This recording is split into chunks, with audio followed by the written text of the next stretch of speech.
My first neighbor was a kid out of Conroe, Texas, who killed his mother and his father. So nigga, I had never met that before. So nigga, they looking at the reports, nigga. And I'm literally reacting to this in real time, and it's disturbing. But just to hear some of the things that you know he's heard, maybe some things that he maybe have experienced, man, like helping out youth, helping kids that done went through this type. Man, listen, that stuff is heavy, bro. Like I'm not saying that I'm one of those guys that need to be put on a pedestal, but I've through coaching football, helping out, mentoring, children, and having conversation with some of these kids from these troubled neighborhoods, man, you would be surprised by some of the things that they tell you. And I'm like, at that age, that's what like you're carrying around that at that age. I grew up in a very, very rough environment, but we talking about 6, 7 years old and talking about losing a friend, kids losing a friend to gun violence.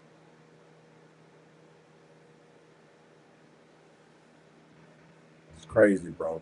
And nigga, when everything goes back, nigga, uh, we're being programmed to be criminals by way of our culture. Why do you think that Brandon Johnson, the mayor of Chicago, Los Angeles Mayor Karen Bass, all of these people, these mayors are trying to turn down the help from the federal government to actually stop the crime in the communities? Because black people's struggle and pain have always been a monetized game for other people. Damn. If you stop the problem in the black community, then what happens to all those 501c3s that get all this money? From Goodwill to DAV, the Boys and Girl Club, the black churches, all these motherfucking 501c3s that get all this money to help funnel, shake, control. What happened, nigga? This is how you control, nigga. You need these problems to control. And what do? You monetize the control. It's called control chaos.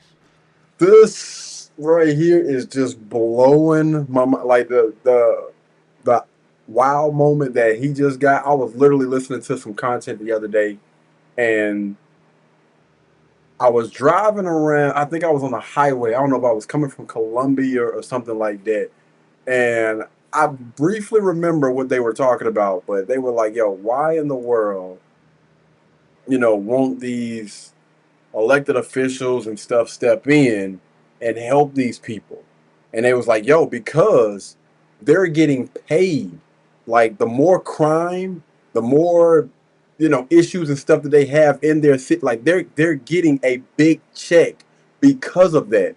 And if they were to step in, like that's gonna cut off a big portion of their money. And how the hell am I gonna get paid these hundreds of thousands, millions of dollars if we just cut out, we do what we're supposed to be doing?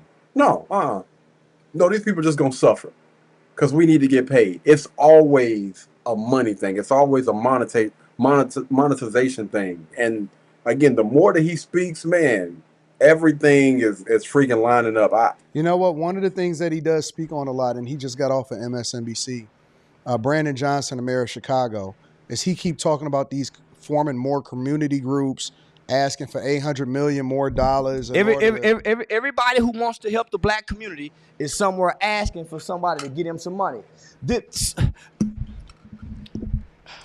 Man, come on. Say, listen. I learned this, homie. I started with all these people. They would bring me to Washington, D.C. I started out with the Campaign Fair Sentencing for Youth. This was like being drafted to the NFL for me. Nigga, I'm in Texas. I'm one of the biggest speakers in Texas. I'm in state Congress legislation. I'm partnering with one of the biggest lobbyists organization in the state of Texas, which was the Texas Criminal Justice Coalition at the time. Nigga, they bringing me to D.C. I'm helping impact laws and legislation. I'm fighting to raise the age of juvenile jurisdiction from 17 to 18. So, nigga, I finally catch Washington, D.C. Nigga, they call me. Nigga, they draft me, bring me into the organization.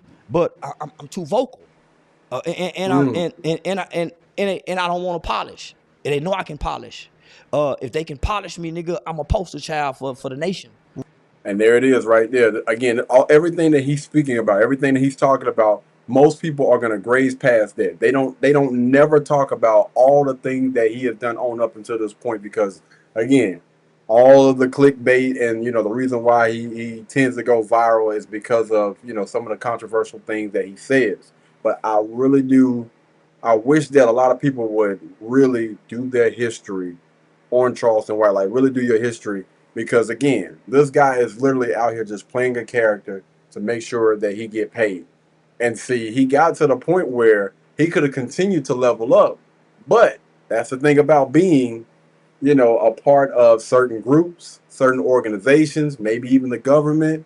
They're going to want to put a cap on you. They're going to want you to do and say certain things. And there are certain things that you can't talk about and certain things that you can do if you want to continue to climb that ladder. You know what? I'm going to leave it alone. I'm just going to let them run. Nigga, I did a national webinar with the White House, with the Office of Juvenile Justice Department. It was me, Glenn Mitchell, Xavier Macbeth. I can't think of the other guy's name. So we did a national webinar, homie, with almost every judge, DA. I've had a big impact on the criminal justice system in America. But niggas don't know that. So let me just say this. So I learned a lot. So I would go to DC. I had my own 501c3. I had youth programs. I had curriculum that I had created. I had an organization of at the time it was 43 men who had all committed murder when they was children, had served 18, 19, 20, up to 28 years from crimes they committed when they was children. So we was going to DC to get juvenile life without parole abolished. So we got like 2,000 guys in America. 800 was in Angola. One of those guys who eventually ended up being released from us working on this law, me and him are friends today, a guy by the name of Edgar Brown. They call him E Solid. So homie, I'm on Facebook trying to spread this law, nigga. But I'm dressed up. I'm not cussing. I ain't smoking weed. So I'm learning a lot as well. So what I realize is nonprofits were created during the civil rights movement. And how I learned this is the Annie Casey Foundation is the 501c4 in Washington, D.C. that really controls all this $1 billion grant funding going out through America. So most people, man, if you got a backing by the Annie Casey Foundation, you get money forever. So I actually met the executive director of the Annie Casey Foundation like around 2000. You just dropped another gem for all of y'all out. Most people, they not going to pay us any freaking attention, man. Well, 12, a guy by the name of Bart LeBeau. So I stayed at Bart's house for like 2 days, just traveling the country, doing speaking engagements, and doing all kind of trainings. Homie, they was grooming me to be a bad motherfucker. So Bart had gave me this book that's called The Revolution Will Not Be Funded, and it's written by the Women's Jewish Council. So the Jews wrote this book, and it breaks down the 501c3, which is the nonprofit industrial complex. In the prison and industrial complex, how is the nonprofit industrial complex? So nigga, nonprofit does nobody any good except the people that's running it. It's a scam it's a scam act like it's solving a problem. So the real play is to continue to get funding, and that's one of the reasons why they don't really want crime to stop, because they can then use that to make sure. Not only that, man, you hitting on that. So let me just break it down for you. So this book, that's what I was waiting on. That's exactly what I was. Pretty much the exact same thing that I said when I was riding, on the highway or whatever. The exact same breaks thing. it down why they was created. Yep. The when, the how, and nonprofits was created to hinder and control social movements. Hinder and control social movements. That's why your Democratic Party is always saying, hey, we need more funding for this to hinder and control this movement over here. Say, hey, we want to make these people independent and strong. To hinder and control social movements. Yeah. To funnel money for the rich. That's why the first thing they say to do, get your LLC to nonprofit. You'll send this money over here. Who you'll put on the board? Your friends and your buddies who you know in the community got a little power. They're going to be able to get you to fund you. So you're going to have a working board members. That's why they say don't put your family members. You're going to get prominent people who know other prominent people. That's your working board. Hey, I'm a board of directors that sits on hype about hype. This is great crazy. So they're going to get the money. So nigga, I'll go funnel money down here, which actually comes back over here. So this book highlights the fact that 95% of nonprofits spend almost 95 to 99% of their fundings, donations and grants, on keeping the lights on, furniture, the car, the trips. They go hire their mama to be the CEO. They go hire their other girlfriend to put people in family in these positions and pay them a salary and find a way to re-itemize the money. Mm-hmm. Yeah. And only 5% actually goes to the work that they do. That's why your CEOs of Goodwill have these large salaries. That's why these people sit on these boards of American Airlines forever. That's why the church got in bed with the state, because church and state are separate. There we go. When our state gave our church a 501c3, a tax exempt status, now they're in the bed together. A church don't need a tax exempt status.